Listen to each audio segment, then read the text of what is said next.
নমস্কাৰ দৰ্শক মই পংকজ খনিকৰ আপোনালোকে চাই আছে কৃষিজান অসমৰ বিশেষ অনুষ্ঠান কৃষকৰ বন্ধু দৰ্শক আজি আমি ছাগলী পালন সন্দৰ্ভত দুটামান কথা পাতিম আৰু এই বিষয়টোৰ লগত কথা পাতিবলৈ আজি আমাৰ সৈতে উপস্থিত আছে বহুজনৰ এখন চিনাকি মুখ নলবাৰী জিলাৰ এগৰাকী ছাগলী পালক পৰিমিতা শৰ্মা বাইদেউ নমস্কাৰ আপোনাক আমাৰ অনুষ্ঠানলৈ স্বাগতম জনাইছো হয়, নমস্কাৰ জনাইছো। বাইদেউ বৰ্তমান আপুনি অসমৰ যিসকল ছাগলী পালক আছে তেওঁলোকৰ বাবে আপুনি এক ৰোল মডেল অসমৰ প্ৰেক্ষাপটত ছাগলী পালক বুলি ক'লে হয়তো আপোনাৰ নামে বহুজনৰ মনলৈ আহে আৰু অসমৰ ভিন্ন প্ৰান্তৰ মানুহে আপোনাক চিনি পায় আৰু সম্ভৱ আপোনাৰ জীৱনলৈও ছাগলী পালন বৃত্তিটোৱে এক পৰিৱৰ্তন আনিলে মই এতিয়া আপোনাৰ পৰা জানিব বিচাৰিছো ছাগলী পালন কৰাৰ পূৰ্বে আপুনি কেনেকুৱা ধৰণৰ কামলৈ জড়িত আছিল আৰু ছাগলী পালন বৃত্তিটোৰ কথা আপোনাৰ মনলৈ কেনেকৈ আহিল এই বিষয়ে প্ৰথমে আমাৰ দৰ্শকসকলক অকমান কৈ লওক হয়, নমস্কাৰ। উম, মই যেতিয়া ছাগলী পালন কৰি আছিলো, হয় মই তাৰে আগতে ব্যক্তিগত খণ্ডৰ প্ৰতিষ্ঠান এটাত কাম কৰি আছিলো।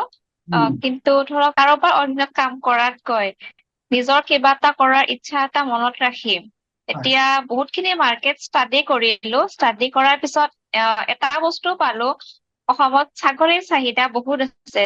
যিহেতু ছাগলীৰ মাংস ধৰ্ম নিৰ্বিশেষে সকলোৱে গ্ৰহণ কৰে হয় আৰু মাৰ্কেটখন ভাল পালো বহুতখিনি ষ্টাডি কৰাৰ পিছত। তেনেকে ভাবিলো নিজৰ ঠাই আছে আৰু তেনেকে আৰম্ভ কৰিলো ছাগলী ব্যৱসায়টো। প্ৰশিক্ষণ লৈছিলে কৰবাত আপুনি প্ৰথম যেতিয়া আৰম্ভ কৰিছিলে হয়, প্ৰশিক্ষণ লৈছিলো মই নলবাৰী জিলা পশু চিকিৎসা পশুপালন বিভাগৰ অধীনত লৈছিলো।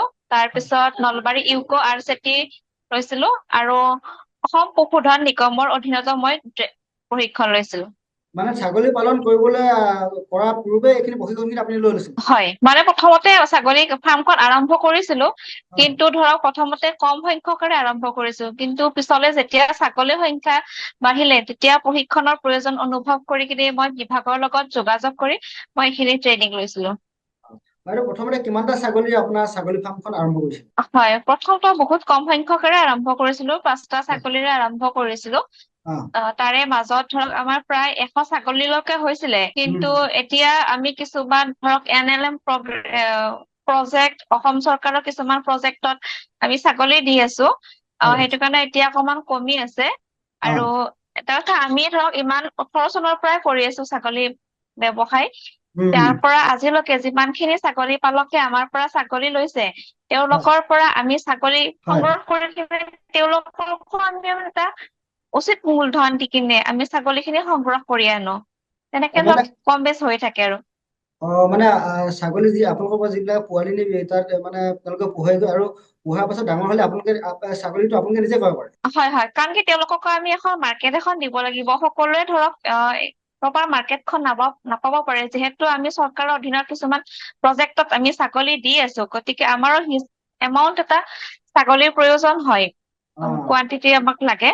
হয় গতিকে আমি সেইখিনি মানে ছাগলী পালককো আমি সেইটো সুবিধা কৰি দিছো। অ এইটো এটা ভাল কথা আমি কৈছে এটা টিম ৱৰ্ক হিচাপত কাম কৰি আছো।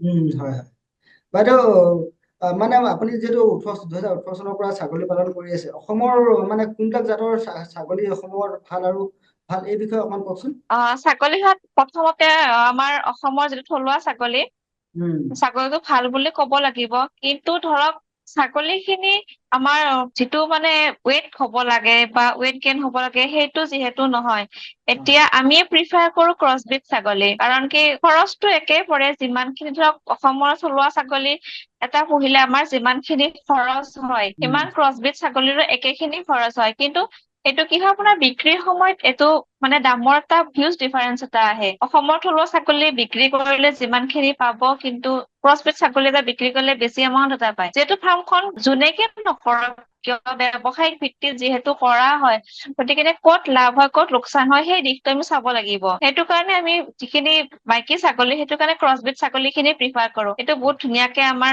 অসমত চলি আছে এতিয়া এনেই আমি শুনিবলৈ পাওঁ মানে কি ক্ৰছবিট ছাগলী মানে ক্ৰছবিট যিবিলাক ছাগলী থাকিলে বেমাৰ আজাৰ বেছি হয় নেকি বাইদেউ বেমাৰ আজাৰ টো ধৰক মানুহৰো বেমাৰ আজাৰ হয় কিন্তু তাৰ কাৰণে প্ৰতিষেধক আছে আমি টাইমত যদি ভেকচিন বিলাক দিওঁ হয় টাইমত পেলুৰ দৰৱ দিওঁ অ সেইখিনি যদি আমি মেইনটেইন কৰি ৰাখিব পাৰো তেতিয়াহ'লে বহুত খিনি বেমাৰ আজাৰৰ পৰা ছাগলী খিনিক আমি হাত খুৱাই ৰাখিব পাৰো বাৰু এতিয়া এটা ছাগলী যদি ক্ৰছ কৰাবলৈ হয় কৃষি বিজ্ঞান কেন্দ্ৰ বা এনেকুৱা ক'ৰ কিবা প্ৰতিষ্ঠান থাকে নে কেনেকে কৰাব সেই পদ্ধতি আমাৰ কোনোবা যদি ছাগলী বিলাকে নিজৰ ছাগলীজনী ক্ৰছ কৰাব বিচাৰে বা তেতিয়াহ'লে কেনেকে কৰিব কথাটো অকমান কওকচোন আমাক, আপুনি যিহেতু কৰি আছে।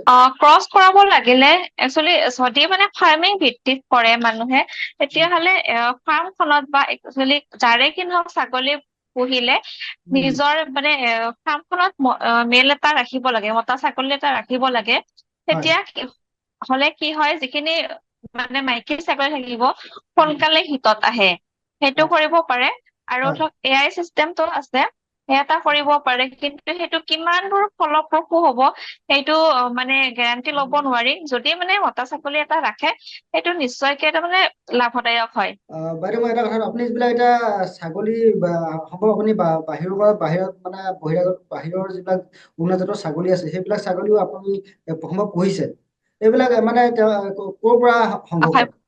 সেইটোতো আমি ৰাজস্থানৰ পৰা আনো, চিৰহী কোটা হওক, উম, বাৰবাৰী ছাগলী আনো। উম, আনি কিনে সেইটো আপুনি ধৰক 10 দিন পাৰ আমি মানে চেপাৰেটকে ৰাখি দিওঁ, কোৱাৰেণ্টাইন হিচাপত ৰাখো, যিহেতু মানে বাহিৰৰ পৰা অনা হয়। হয় আৰু এতিয়ালৈকে বেষ্ট আমি চিৰহী, কোটা আৰু বাৰবাৰী, এই তিনিটা ছাগলী ভাল পাইছো বাহিৰৰ জাতৰ ভিতৰত। বাইদেউ মানে আমি যিহেতু আমি কৃষি সম্বন্ধে বহুতো এনেকুৱা নিউজে কৰি থাকো, গতিকে আমাক বহু সময়ত মানে আমাক কিছুমান ব্যক্তিয়ে সোধে যে চিৰৈ ছাগলী বা বিতল ছাগলী এনেকুৱা ছাগলীবিলাক ক'ত পাই ধৰণৰ প্ৰশ্নবিলাক কৰে আমাক।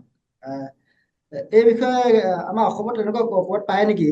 সেই বিষয়ে কওকচোন অকণ বাইদেউ, আপুনি যিহেতু ইয়াৰ লগত জড়িত হৈ আছে। সেইটোতো আমাৰ ফাৰ্মৰ পায়ে যাব। এতিয়া আমি ধৰক বহুত ঠাইত আমি এইটো ডেলিভাৰী দি আছো। আমাৰ ফাৰ্মৰ লগত যোগাযোগ কৰিলে যিকোনো ধৰণৰ চিৰহী হওক বা আপোনাৰ পাই যাব ছাগলী, উম, বাৰবাৰী, কোটা। আৰু এটা বস্তু হয়, আমাৰ পৰা ছাগলী ললে, হয় এইটো ধৰক আজি ললে আজিয়ে মানে ৰিলেশ্যনটো শেষ নহয়। ইন ফিউচাৰ যিকোনো প্ৰব্লেমৰ কাৰণে আমাৰ 24/7 আমাৰ লগত কন্টেক্ট কৰিলে পাব। হয় আৰু মেইনলি কি হয়, মেডিকেল চাপৰ্টটো পাই যাব। বাইদেউ এতিয়া আপোনাৰ ফাৰ্মখনত যি ছাগলী আছে, ছাগলীক মানে ঘাঁহ খুৱাই নে এনেকে কিবা দানা খুৱাই?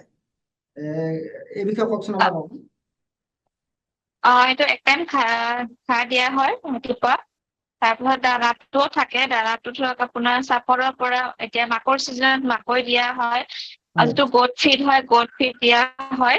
আৰু উম, গছৰ পাত থাকে আমাৰ ধৰক প্ৰায় 1 বিঘাৰ ওপৰত, প্ৰায় 1.5 বিঘা মাটি ঘাঁহৰ খেতি কৰা আছে। হয় ঘাঁহৰ এভেইলেবল সুবিধা আছে। আৰু কিছুমান ধৰক আমাৰ অসমত সহজতে পোৱা বস্তু, এনে সৰিয়হৰ যিটো ভুচি বুলি কয়, সৰিয়হ গছটো মানে এতিয়া লৈ যাব, গছটো যদি পথাৰত জ্বলাই দিয়ে, সেইবিলাকো আমি কালেক্ট কৰি ৰাখো। মাহৰ যিটো ভুচি হয়, সেইবিলাকো আমাৰ অসমত এভেইলেবল পায়, সেইবিলাকো খুৱাব পাৰে ছাগলীক। বাইদেউ মই আৰু এটা কথা সুধো, আমাক মানে মই আকৌ কৈছো, আমাৰ যেতিয়া কৃষি সম্বন্ধীয় এইবিলাক নিউজবিলাক কৰো, তেতিয়া মানে আমাক সোধে প্ৰশিক্ষণৰ ব্যৱস্থাৰ কথা সোধে হা, বহুতে ক'ত প্ৰশিক্ষণটো ক'ত পাব তেওঁলোকে, বা প্ৰশিক্ষণ কোনোবাই দিয়ে নেকি? আপোনালোকৰ ফালৰ পৰা এনেকে অনলাইনত প্ৰশিক্ষণ বা নিজৰ ফাৰ্মত প্ৰশিক্ষণ দিয়াৰ কিবা ব্যৱস্থা আছে নেকি? অনলাইন আমি ছেকশ্যন 2টা আমি অলৰেডি কৰিছো, হয় প্ৰশিক্ষণ দিছো অনলাইন। এতিয়া কোনোবা যদি আমাৰ লগত যোগাযোগ কৰিব বিচাৰে, হয় আমি নিশ্চয়কে আমি বেটচ বাই বেটচ আমি কৰি দিম। কেইজনমান কেণ্ডিডেট আমি কৰাই দিওঁ।